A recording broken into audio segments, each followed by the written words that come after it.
Heads up, we say swear words and talk about dirty things, so make sure you're cool with that.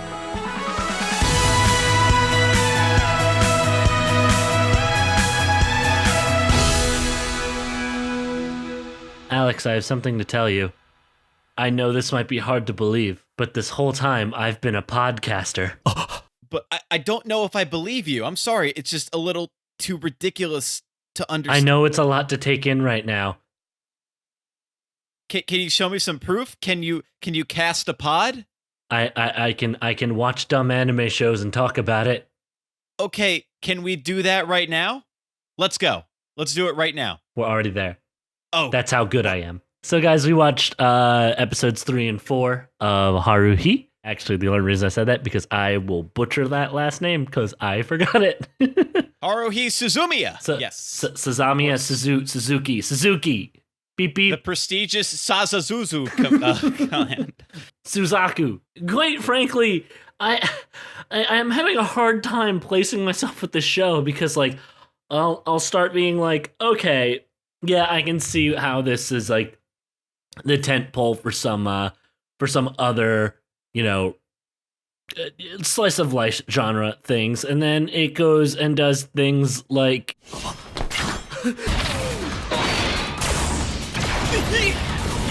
crazy action scenes out of nowhere, really interesting callbacks to things I know are going to be brought up later in the series, and like it's like this show just pulled out its dick in this episode, quite frankly. And it's just like, I'm like, oh, well, that's what we're dealing with. And then they looked at the dick and went, supersize me.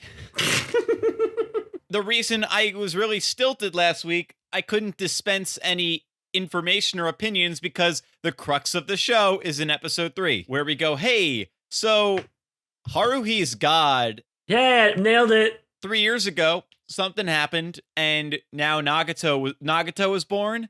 Asahina Mikuru arrived 3 years ago, and Koizumi, our transfer student, obtained his Esper powers 3 years ago. Something happened that correlated all of their origins. And it all stems down to this entity known as Haruhi, who can just rewrite time. Kyon is important somehow.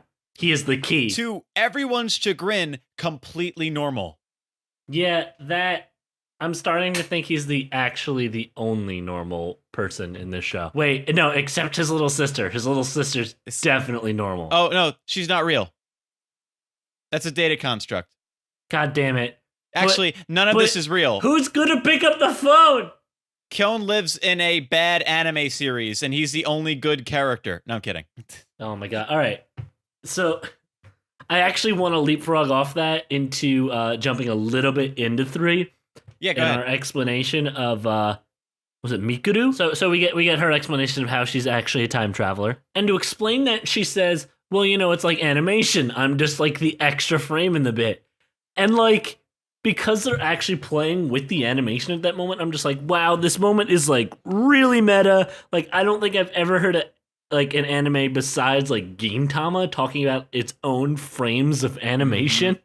Like Paprika? Yeah, that too. Oh god, like I haven't like had that much of a pull out moment that I have just then. You see it even like shows like Baccano. I was rewatching Baccano recently, and they do a lot of referencing of, in the beginning, they have the newspaper writer and his assistant and talking about, we need to start the show at this part or this part, and then they'll like have cutaways to like insert shots of something that correlates to that in film. Oh yeah, you know what? Side note real quick, since we're talking about Baccano, it's okay to skip the first episode of Baccano. It makes no sense. You know what? I will agree with that.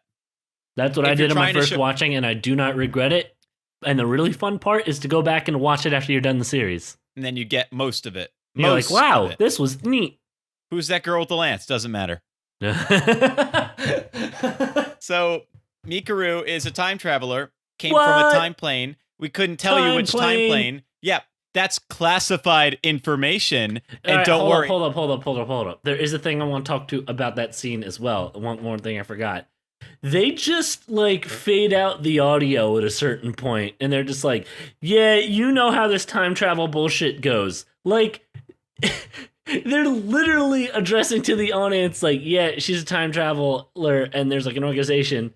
You got the gist of it, so we're just gonna save you all the bullshit. I was like almost thankful to hear that fade out. Yeah, the more interesting character details are in Nagato and Koizumi because those are more irregular. Well, yeah, but like at the same time, I don't want to be bogged down by specifics. It's like, okay, well, can you answer these questions? No, and we go right into that scene, which is like the most important thing with a time traveler. Is okay, then give me your information. Nope, can't do that. Classified. It's like, oh fuck. All right. Mm-hmm. They use Kyon's narration to really like piece together the things you need to hear and the things that you don't need to hear. Oh, this is a Kyon heavy narration. Yes. 2 episodes. I think that might just be the whole series though. Now it's just. Well, that is the book. True. Yeah. These are the excerpts from that. I did want to call attention to the Nagano scene too. How I love that scene. When she was talking, it cut to a lot of text for like half a second and a black screen or something like that, or like just quick cutaways to stuff. Yeah, that's all Bakemonogatari is. Now, when did Bakemonogatari come out? So far after. Okay, so yeah, he might have like, been heavily inspired. This is like if oh god, who's that one fucking auteur? Moonrise Kingdom. Wes Anderson. Yeah, as in Wes Anderson just saw somebody do a cool thing, and he's like, I'm gonna put that in all my movies. It's all like my weird kitschy stuff. He's like, I made this. Yeah, no, that's exactly what it feels. It feels like somebody took that idea and put like the artsy filter on it, or like, I'm gonna make this more artsy and confusing. So kind of like the Wachowskis taking Ghost in the Shell from Oshii and making The Matrix. Yeah, you know what? Yeah, I'll give you that one. That actually is pretty on the nose. All right, I'm a little more interested now. Yeah, no, maybe a future season on this show. We'll see what happens. This whole show is about the breaking point where I finally go, yeah, I'll watch Bakemonogatari. Except for like, yeah, I'm gonna have to watch that with you because like, there's gonna be a point where you're gonna want to hard drop this. I'm gonna be like, no. Yeah. Listen, I the sexism in Haruhi is really, really hard to come back to. It's worse than Bake. It's worse than Bakemonogatari. Yes. Yeah, so Haruhi is just, it's, first off, Kyon's a creepy perv. But he looks like a saint compared to fucking Haruhi. Yeah, he looks like a saint, as Haruhi is literally physically against her will undressing Mikuru, taking photos, kind of ropes Kyon into that, and then goes, I'm going to put the pictures online. This will get our club more views. I mean, they're both shitty. Kyon doesn't delete the photos. He saves them for later with like a creepy voice. Also, I actually weirdly enjoy those kind of scenes because they prove adolescence. That's fair. Yeah, like that's actually one of my main arguments for some of the shit in Bakemonogatari too, where it's like, yeah, they don't really understand sexuality yet, and like it's an urge for them that's uncontrollable at that point in their life. And I don't know, scenes like that kind of characterize it. I don't like it. I don't like seeing it, but like at the same time, that's kind of how stuff is when you're younger. Like, especially in situations like that, like things can get intense quick, and like when you don't have that experience or the forethought, things can get also uncomfortable quick. That's very true. I sadly think the issue that I have still is just like, it's through the lens of something. Someone designed this and definitely designed it to be titillating in some sense. So, oh yeah, it's definitely like not only doing what I said, but is also racking up the views. Like, yeah, it's let's not call it cheesecake carrot cake. Yeah, I'm just gonna pretend like that was an actual phrase people say. By the way, cheesecake carrot cake. Well, if cheesecake is like a proliferating amount of shots, if cheesecake is constant fan service. Well, actually, fan service is called cheesecake sometimes. Yes, that's right. Three's Company and whatnot. Well, if cheesecake is a gratuitous I love amount. That show. Yo, can we do a season of Three's Company? We'll do it. Come and knock on our door. Oh my god, I love when Kitamura's the landlord. Ooh. Okay, we'll pull. Well, let's get back to the thread real quick. We derailed real hard, but I like that we ended up in Three's Company. Yep. I love that show. But All right, I do transfer student. Actually Kitamura. Yeah, like legit. I was gonna joke before because we're talking about our old show, and I'm just like, yeah, when's Kitamura gonna show up? Apparently, he did. So when's he dyeing his hair yellow? Yeah, he's actually so Kyon meets Kitamura and says, "Hey, Koizumi, you say you're an Esper, but there's no weird aesthetical background details going on to imply that you're weird to the viewer, and you haven't shown me any sign of your power. Can you show me?" And he goes, "I'll show you real soon." And I was just thinking, oh, his hair's going to turn yellow. I feel like the dub does a really good job in handling what an Esper is, because it's kind of a lost thing. Unlike, it's a very Japanese thing. Mm-hmm. And I feel like handling the coffee thing a little bit. It's like, oh, okay, he can heat up coffee. Like, that's what Espers can do. And like, I don't know. I feel like that gives you a good idea of what to expect from someone who could be an Esper, because like an Esper is like so many different things. It's like, oh, are they telekinetic? Can they read minds? Just means like a supernatural person. Yeah, he's gonna spam PK Thunder. That's it. Starstorm. By episode 4, we get a physical display of both Mikuru and Nagato's powers, because episode 4 is not really a turncoat so much as the reveal of our class rep Ryoko Asakura being a crazy renegade alien. Very unexpected. I love the transition from I'm the great student, the class president, to I have a knife now. Oh, okay. Crazy person. Oh no, she's another computer lady. Oh no, reality broke. Oh, okay. I think like at one point I was just actually losing my shit because I'm like, yeah, I didn't understand that this anime would go here. Like, and now part of me thinks we're gonna like dabble in every genre, and I'm excited. Like, I swear to God, Alex, when the mechs show up, I'm gonna just yell, called it. I'm glad you said every genre. Just keep that in mind. Yes. Oh, I'm excited. No mechs though. No robot Shinjis that I'm going to tell you about. I'm the way not you expect falling for that. Okay. I await my endless 8 mechs. Okay. You know the show Code Geass, just a spinoff of Haruhi. Dude. I like that show. I don't care. I like that show. There is a shot where Yuki comes in to save Kyon from getting killed by Asakura. And she comes in by spinning, and she actually kicked the camera. Can you believe it? We called it. Yep. Kicked the camera.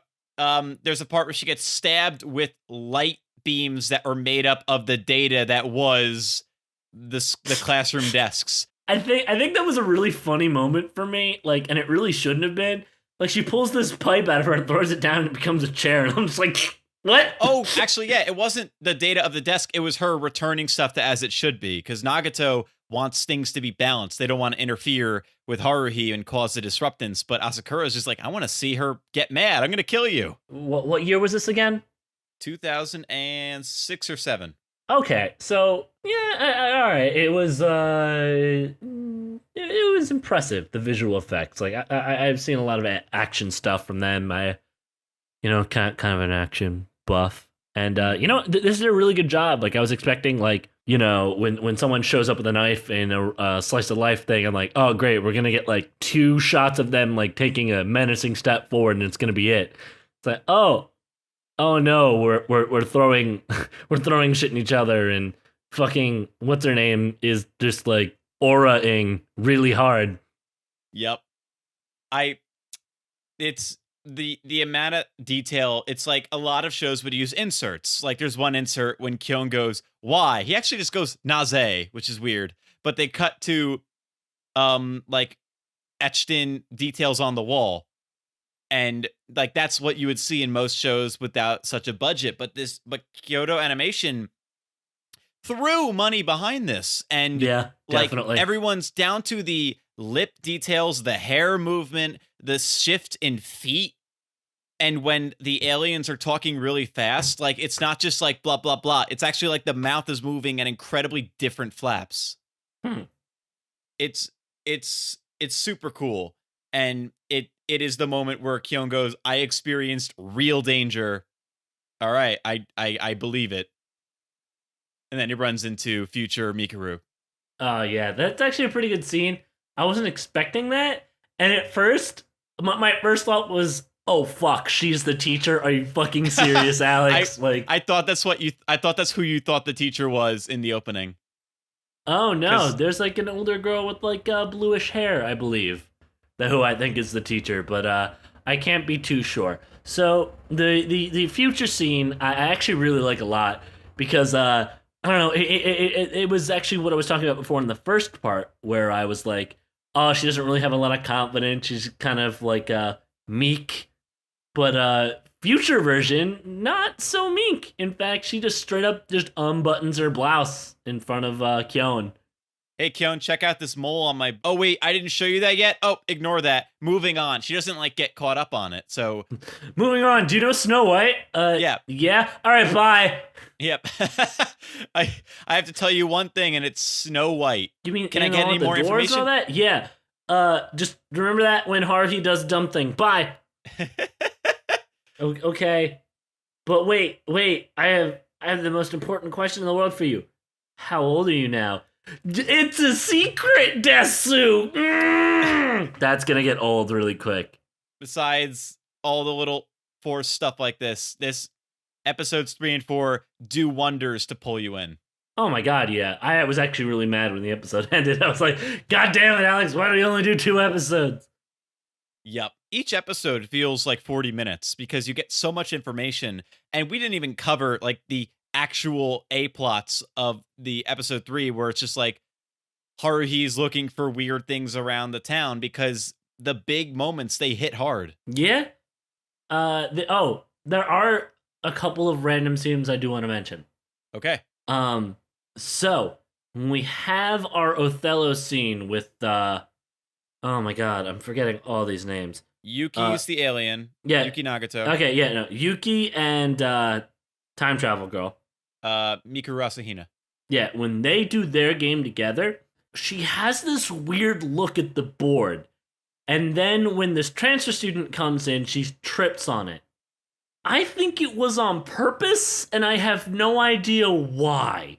Whether it's just, oh, she didn't want to lose, or like time shenanigans. There was a weird look she gave, and I am very suspicious. Now, it could be that I wasn't paying attention, but I thought it was more like Nagato was like, I don't know how to play Othello, and then beat her at Othello. Oh. Sometimes I read too much in the scenes.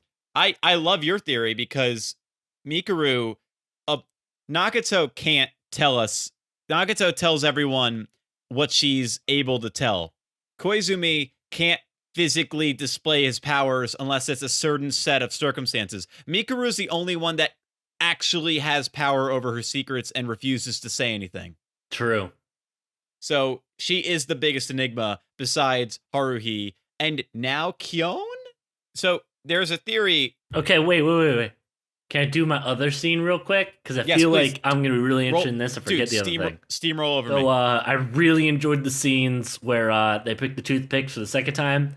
Yep. And Haruhi was like visibly disappointed that she did not get paired up with Kyon. It was adorable. Yep.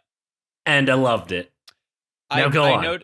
I noticed that Kyon is constantly suggesting to the women that they should date. And with Haruhi, she's like a typical hot, cold, sexuality is a disease. And Kyon's just like, do it. Like, what's the breaking point? I don't know. I kind of like if she was like, yeah, I'm a woman with urges. I've tried it, but then I get bored of it right away. Yep. I'm like, ooh, that's actually pretty good. Like, I like that explanation better than most, like, oh, I don't know, I'm too scared of men. Nope, she's a real person. She just happens to be the most interested in aliens right now and happens to control the world. Do you All right, so what's this tinfoil hat theory? Should I get my hat? Yeah, there you go. Put it on. Yep, it's on my head. Fun fact, same piece of paper. This, I don't believe, is ever answered. If it is, I've shot myself in the foot. I'm going to bring it up because I want to see if you remember this next time. Is Haruhi the god, or is Kyon the god? Oh, it's definitely Haruhi. They say it a lot, but because it's our anchor, the theory's often thrown around. It's like, yeah, you're totally normal, but like, what if his ability to bend reality hides him from being revealed? That's the theory that was always tossed around in like 2007. I mean, I wouldn't be totally opposed to the thought, only because if Haruhi really did like directly influence, everything would go to shit like instantly. The reason I like the theory is because Haruhi is basically bringing out his old interests that he used to be interested in: time travelers, aliens, espers. And the theory is just basically this big crack idea of like, hey, what if he created Haruhi to live out his childhood naivete? That could be a thing. Like, hey, this is a surrogate for my powers. It's going to do it at once. Yeah. I like how this anime is almost self-aware that it is an anime that consists of a certain amount of episodes. It's like, oh yeah, this world's only been around for 3 years. That's kind of what all animes are when you really think about it. Yep, and they keep focusing on the 3 fingers, which is great. The show does really well with inserts. And I don't remember I can't tell you what episodes these were aired originally, but it was probably like episode 8 and 9 again. That must have been so annoying. I'm so sorry. I just watched in order. But next time on episodes 5 and 6, we're gonna wrap up the melancholy of Haruhi Suzumiya. Oh. Okay. Yep. Wait. Okay. Oh geez. All right. No, wait, but so only the first arc is called the melancholy? So the show is called The Melancholy. It's basically, Game of Thrones is the whole show, but the first book is Game of Thrones. Thank you, Eddie Gomez, for our theme music, and Phil Vasquez for our cover art. If you want to hear more of us, click that subscribe button and turn on your notifications so you know when the next episode is out. And check out our other podcasts here on Kitchen Bed Media. We got 102 Cast, we got Chai Guys, and we got so many other things. We're also on social media. Right. Check us out on Twitter under Palmtop Podcast. Quick, Alex, best girl. I'm not allowed to say. The correct answer is Crab. Yes. Is that an actual character? Fade it out. Yeah.